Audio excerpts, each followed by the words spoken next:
नमस्कार जय जगन्नाथ सांग मैंने चलते स्टार्ट करवा आज मिनी ब्लॉग। तो आज ब्लॉग रे गोटे रेसिपी वीडियो शेयर करी जेहेतु मु ऑलरेडी यहाँ ग्राइंडिंग करने बतरा जाइए चाउल जीरा सोरिष अदा लंका को ग्राइंडिंग करदे सरी सरी रसुण भी ये मिसी ये मु पत्र कोबी पियाज कंचा लंका को चुन चुन कर काटी नहीं ये गोटे प्रकार भजा ये पियाज संध्या जो पियाज साई ये गोटे प्रकार भजा हम दी प्रकार भजा आज संध्या बेले गरम गरम खाइबा। तो चलो देखा केमती भाजुची तार रेसिपी।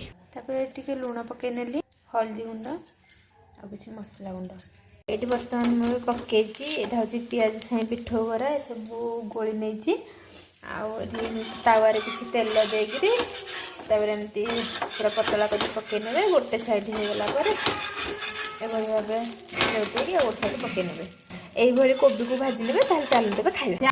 कौन खाऊ?